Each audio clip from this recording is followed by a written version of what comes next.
today we're going to talk about something that comes up a lot, and as we're still all trying to wrap our seasons up, we're also heading into conference season.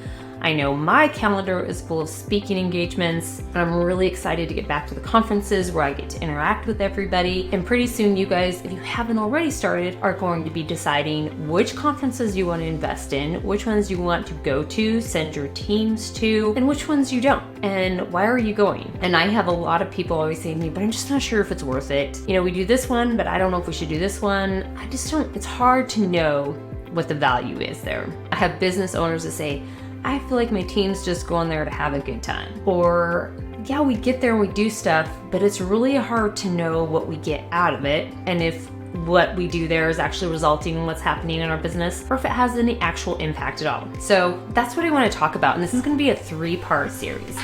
We're going to first talk about what can we do in this episode prior to the conference starting. How do we really make sure that we're making the right choices, we're preparing right to get the most out of it. The next 2 episodes, we're going to talk about what we can do at the conference to make sure that we're getting most out of the time and the investment that we're there. And lastly, what do we do after that conference when we come home and we're tired and we have a big stack of emails and things waiting for us, and in a month or so we're thinking, I didn't really follow up and do all the things I thought I would do, and I'm not even sure what those things were now, or where are my notes from that. So what I want to do is give you a really, really proven, concise, simple to follow system and actual resources to help you decide what's worth it for you. What are you trying to get out of it? How are you going to measure those results? And we're just going to make it super simple. At every single phase, you're going to know that it's worth it. And I believe that this system can actually 10x your investment for going to any conference in terms of getting you results and ROI. And I love to measure results. So we're going to talk about at the different points in this, what are some things that we can measure and track along the way. And if you're a business owner, or you're a sales manager, or you're the head of marketing, you want to know, how does this impact the bottom line? And also, just so you know, I'm going to be providing a link in the show notes and giving you a link here at the end, because we are actually going to do a workshop where we walk through all 3 of these together. And if you want to come, if you have key members of your team that you think need to be sitting on this, they can actually come and workshop out what their conference plan should be. We're going to be giving checklists for every single phase, and we're actually going to be giving a list of my favorite resources, things that you can use to delegate, automate, streamline, and make the process easier than ever to ensure that you can 10x those results and measure those results. So let's dive right in today. We're going to talk about, what do we do before we get there? How much intention are we putting into getting the most out of our conferences? How do we know if it's worth our time, if it's worth our sales team's time, if there's other operation managers or crew personnel that we should be sending there? So how are we going to measure results? Why do we go? Well, I believe, like I said, that we can 10x our return on this experience by applying some thoughtful strategy to the next conference. And strategy really means that there's tactics on one side, which is great. We all have to do tactics. We do tactics every single day. But the tactics that we deploy should be dictated by a strategy we have in place. And I'm going to give you a process talking today about the front side pre-conference to help you decide, how do you prepare for that, and which tactics on the pre-side of a conference do you need to deploy. So let's break this into this first phase. We're going to set some goals, and we're going to talk about metrics that we can measure along the way. So here's the first tip that I want to give you today, and I have 6 tips today based on pre-conference. So set goals. So when you're looking at those conferences that you're going to go to, you may have slightly different goals for different types of conferences. You may have different people that you need to send to different types of conferences based on the education that's available, potential partners or prospects that are going to be there. So make sure you review that stuff and you set some goals. And one of those things needs to be, who do I need to send to this particular conference? So here's some examples and some ideas about goals. It could be capturing X number of leads. It could be moving X number of prospects one further step or even two further steps down the prospect pipeline and shortening that sales cycle because you're actually in person at an event together, which can't always be accomplished every day. Sometimes we're just phone calls, text messages, emails. This is face-to-face time, and it can move a prospect down that pipeline. Also, uncovering new opportunities, right? New leads, but not just for leads, also for partners, affiliates, suppliers. I think that conferences in the asphalt industry, the heavy highway industry, our conferences are great for finding opportunities and uncovering conversations that we didn't even know were opportunities with partners and associates. Also, when we think about the education side, maybe it's learning about a specific topic. Maybe you have some supervisors that you think need to sharpen up their supervisor or management skills. Maybe there's something that HR can work on in terms of workforce development or retention in your business. Maybe there's something for your sales force or your marketing team that they can get educated on. So always plan those speakers and maybe incorporate that into, is that part of your goals? So what education do you want them to consume while they're there? Not just who are they going to connect with? And when you're thinking about these goals, that's going to move us on to our next point, number 2, and that's identify and target who. So prospects, partners, and affiliates. And here's what I want you to do. And we're going to actually work on this in the workshop. And we're going to give you some tools and templates that you can use to go really deep into this part. And I'm going to tell you a little bit of a story first. So for a while, for about 10 years, I took a hiatus from the industry. And while I was on this hiatus, I was working with my husband in our commodities business, which is an agricultural business. We did fertilizer, industrial ingredients, DEF. It was similar. We had some of the same suppliers and partners in the industry. I know I worked for Koch Industries. They were a partner and a customer of ours in that business. So it's kind of a small world. But their approach to conferences in that industry was really eye-opening for me. And at first I thought it was crazy, but the more I watched it happen, I was like, this is brilliant. So they don't have as many booths set up as a lot of their conferences, but what they do is they book suites. And they had somebody that was in charge of, for months leading up to the conference, building out their entire sales and marketing team's schedule at that conference. And about every 40 to 50 minutes, they were in a new meeting with a partner, a prospect, a potential affiliate, maybe somebody that they'd never done anything with in the industry, but they wanted to just meet with them and learn about their business. So for 3 days straight, they would have like 70 meetings in 3 days, and they would have a folder, a binder, and a digital schedule. And they would and they would have like 10 minutes in between all of these, and they're either going to somebody's suite or they're coming into somebody's suite. And they kind of had like an agenda for their meeting, at least at our company we did, and they unearthed so many opportunities. And then after, they could really come back and they had it all documented because they had a binder that every single rep that was there for the company carried with them and made all of their notes in it so that they could be transcribed by somebody else or themselves later, and they could really follow up on that. But that starts with, if we think about that story and what I learned from that, when we're looking at that pre-conference stage, you need to start a couple months before that conference. And you can delegate this to somebody on your team, finding people in your industry through LinkedIn or Facebook that are going to be there, or if they're in your contact database already, reaching out to those people that you think might be interesting to meet with, making sure you're connected with them, and actually asking for specific meeting times and letting them know, even if you know in advance, what it is you want to talk about. It's more intentional, and it makes the time that we spend there more intentional. I don't know that you need to go as far as they went in the example that I shared, but I think in terms of leveraging your time, it's incredibly important, and to be very intentional about those high priority contacts. If you think about the strategy of a Dream 100 prospect list, for every sample conference, depending on how many people you're going to be sending, how many resources you have there, how long the conference is, I think that each one of the people that you're sending there should probably have at least a Dream 10 list.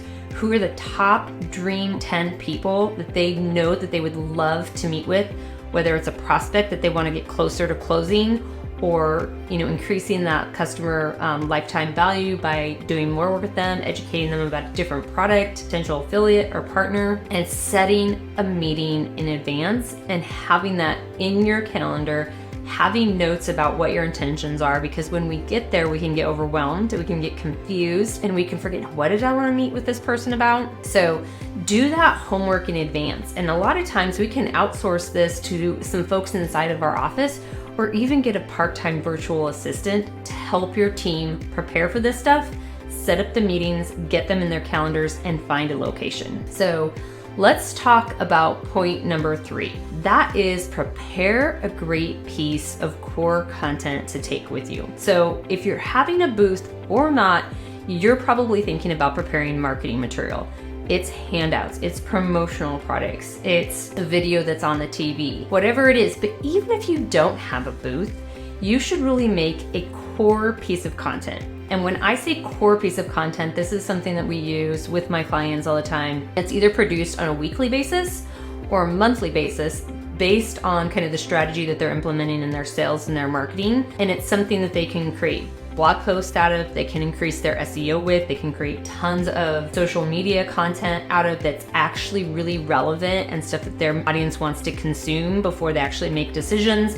It's also stuff that the sales team can take with them and implement on their side of stuff. Everything that we create in marketing should also have a purpose that can be leveraged over on the sales side. And this is a really great example. Some examples of this are case studies, infographics, videos. You can even share videos via your phone super easy with QR codes. These days when you're having a conversation, you could say, hey, let me just share this piece of information with you. You mentioned that you were interested in comparing X to Y. You're trying to make a decision about this. And I have some information that I think would be really helpful. I have a video, I have a case study, whatever it is that you have. You might even have a few of these. A quick infographic is a really great resource because people are so bombarded and sometimes they don't have the time to read something completely. So what you can do is you can have an infographic that really lets them visually see something that's super helpful and clarifying and comes from the messaging you need to be moving on with them. So an example is, recently we created an infographic for a client that was going to a specific industry event.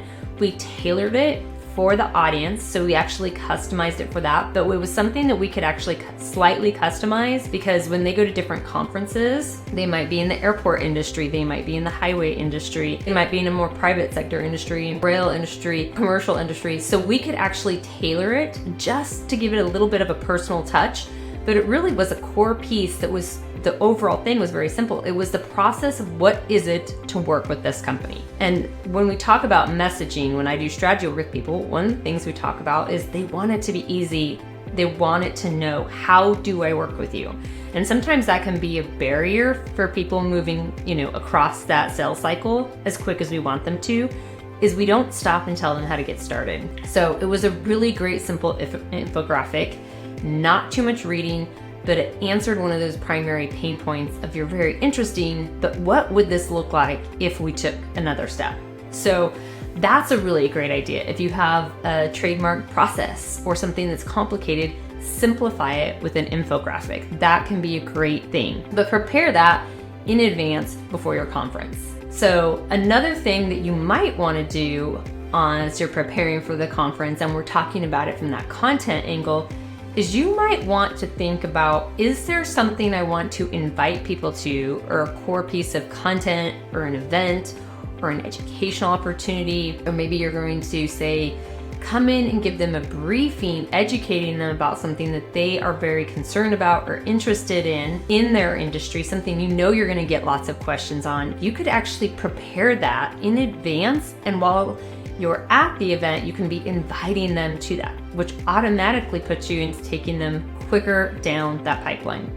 So if that's something you wanted to explore, you would want to also prepare that in advance. Another thing you can do is you can wait till the conference and see what kind of questions you're getting and use that as a follow-up tactic. So we'll talk a little bit more about that when we talk about what to do at the conference as a tactic. And so let's talk about point number 4. And that's, most of the time they have an app that you can download. Always download the app and don't wait until you get there. A lot of times when we download this app, there's tons of valuable information that is underutilized in there. Usually you have all the attendees in there. There is no other place. I actually give access to this to my assistant most of the time, and they start working on making sure that on LinkedIn, I'm contacted with everybody that's at the event, or I might give them some criteria as to what types of contacts in there I want to make sure that I'm contacted with if I'm not. And that's where you can also figure out if there's somebody that you're not aware of that you may find that you would like to meet with, and it's a great way to reach out with them. And at least you have that common ground. Hey, we're both on the app, we're both attending the event. I found your profile interesting. I saw that you do X, Y, and Z. I'd love to talk to you more about that. So download the app. There's tons of great information on there. Or if there's vendors that you want to target or make sure that you see. Also, when we go back to figuring out what education do you want your team to be getting, that's a really quick way. And a lot of times for big conferences like Con Expo, World of Asphalt, some of those you have to sign up in advance to some of the popular topics you just can't get into if you just show up at the door. So make sure that you're downloading that. It's a great resource that's really underutilized. So here is tip number 5.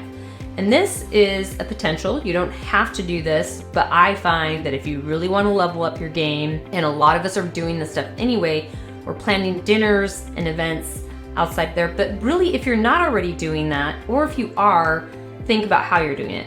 But plan events outside of the conference ahead of time. It's a really great way to really solidify relationships with your prospects and your partners ahead of time. It's a great way to also give extra value to those same people by introducing them to other people in your network. That's something that we often underrate, is how much people want to be connected and introduced to other people. Definitely think about that. It doesn't always have to be a dinner. It could be breakfast. It could be lunch. It could be actual workshops if you have something really valuable information to educate people. I definitely have lots of opinions about the type of education you should be offering people, but that's something for another day. But if you want to think about that, that can be really powerful, and it can also create a lot of authority. It can create a lot of buzz around your brand, because you can do things like offer limited access, and you can reach out. It gives you an excuse to reach out to some of your people in advance and say, hey, we're doing this event. It's kind of limited access, but we wanted to offer it to you first, or something like that. So that's something that you can do to really kind of create some buzz around it as well. Also, some people say, hey, you have to come over to our booth to get your pass to this event that we're having this night. So all kinds of ways that you can leverage that to really solidify and move relationships beyond just that quick, loud, overwhelming floor time at the conference and into a more personal, intimate setting. So last but not least, of course, kind of a housekeeping thing, I would say, is do your out of office reply. It's a great way to, first off, make sure when you get back, you're not overwhelmed by everything. A lot of times people see that and they realize they can defer a topic. Or if they're at the conference, you may have people actually reaching out to you, and I get this a lot, saying, hey, your out of office reply said you were here and I'm here too. Let's just connect there. So make sure that you get that done in place. And in terms of communication, because our out of office reply is one of those direct communication pieces and kind of just a housekeeping thing we need to tick off, the last part of number 6 is make sure that you decide how you're going to share contact information. And this is something that people are always surprised by. We're all so worried about having our business cards and passing out our business cards. I actually try not to pass out business cards. And I do have a couple cool things, like I use the Dot app. So I have a device on my phone where somebody can tap my phone and it'll send them all of my contact information, a whole profile, all my social media platforms, link to the podcast, free resource access, all the things. But what I love to do, and it's super old school, I like to ask for their cards because I want to have their contact information. I want to make a quick note on it. So I will make notes about, hey, they went to such and such school. They were into this. They mentioned they were having this problem, whatever that is. So think about what your strategy is going to be. And we're going to go into this a little bit more detail the next episode. But in advance, if you do want to set up something that has a technology piece to it, like Dot, or some other way that you're going to send or collect information from people, there's lots of apps that you can scan people's cards and it will actually put it into your contacts there. Plan that and have it set up in advance. If you want to use a tool like that, you don't want to be messing with it at the show. You don't want to not be familiar with how it works. That you might decide in advance you want to go the old school card route. I always recommend collecting more than you're giving out. So those are some things to think about when you think about pre-conference strategy. And all that will dictate what you do and how you measure it. How many people do you want to meet with? How many meetings do you want to have set up post-event based on the activity that you're doing there? All of those kinds of things are things you need to be thinking about early and upfront. As mentioned and promised, we are going to do a workshop where we go into this in more detail, provide you checklists for pre-conference, conference, and post-conference that owners can use, sales managers, salespeople, marketing people, anybody that you're sending to these conferences. And also, we're going to be providing a list of some of my favorite resources and tools that can help make your life easier at these conferences as well. If you want access to that workshop, we're going to be doing it right after we complete this series. Then you can get access at storybuilt.marketing/conference. So make sure you go over there and you get your spot for that. It's going to be workshop style. So we're going to actually be working on stuff, going back and forth, hot seating, answering questions, and actually developing some of your plans on actual workshop together. So, and you're going to get all these resources as well. So it's going to be a great way to help your team get ready for conference season. So make sure that you get that spot at storybuilt.marketing/conference. And as always, make sure you subscribe, make sure you hit a review, and be sure to follow all of the great podcasts and the content that is part of the Blacktop Banner Network.